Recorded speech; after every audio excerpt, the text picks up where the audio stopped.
It is operation, তাই না? Incision in the oesophagus, এটা কিছু বলা হয়।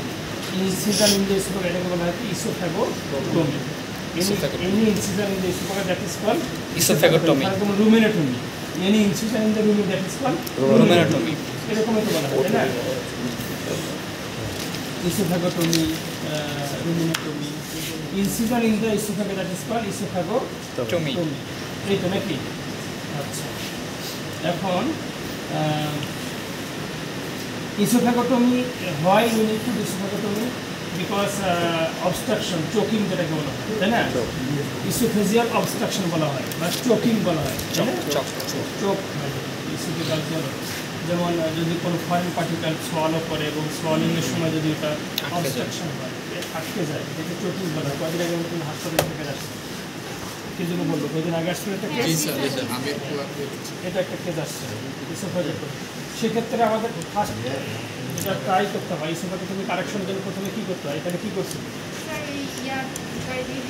কোনো কলার পাতার যে কাণ্ডটা আছে, স্টিমটা, এই স্টিমটা দিয়ে তোমার ইয়া করতে হয় যেন এটা ভিতরে চলে যায়। অথবা ইয়া করতে পারে স্টোমাক টিউব, যেটা প্লাস্টিকের টিউব, স্টোমাক টিউব দেখছো কখনো? মেডিসিন খাওয়ানো, স্টোমাকে সরাসরি দেওয়া হয়। এটা নল দিয়ে যদি ইসোফেগাস দিয়ে মুখ দিয়ে ইসোফেগাস দিয়ে ওটা দাও, ওদের আঘাত হতে ওটা ভেতরে চলে যায়। স্টোমাকে চলে গেলে তার কোনো সমস্যা নেই, ওটা পাখার সাথে বের হয়ে আসতে পারবে, অথবা ওটা ভেঙে যাবে এরকম, বা যদি হজম হওয়ার মতো হজম হয়ে যাবে। যদি এগুলো অর্গানিক পার্টিকেল হয়, যেমন আমের আঁটি হয়, বা একটা আম হয়, বা একটা আলু হয়, তাহলে এটা তো স্টোমাকে গেলে কী হবে? কিন্তু ডাইজেস্টিভ। আর যদি এটা প্লাস্টিক জাতীয় হয়, তাহলে তো এটা আস্তে আস্তে হয়তো ভেঙে গিয়ে পাখনার সঙ্গে বের হয়।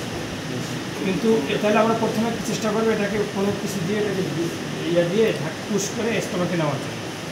আর যদি একবারে সম্ভব না হয়, তাহলে তো you need to do operation to take out the to remove the particle.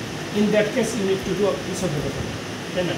যদি ওইভাবে সম্ভব না হয়, that's why we need to have the idea.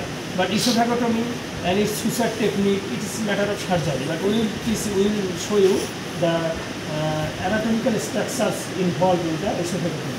At first, we need to know the location of the esophagus. Where is it, and how it supports like that. So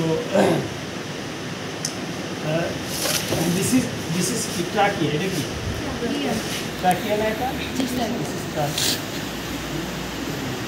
And there are a lot of muscle in the tracheal region. This is the sternomandibularis muscle. This muscle is sternomandibularis muscle.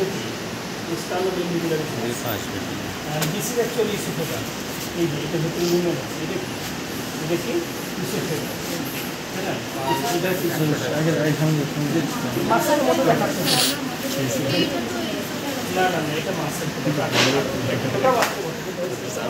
যে উচ্ছে দেওয়ার কারণে এটাতে একটা lumen ছিল, এটা ভেতরে lumen আছে, এটা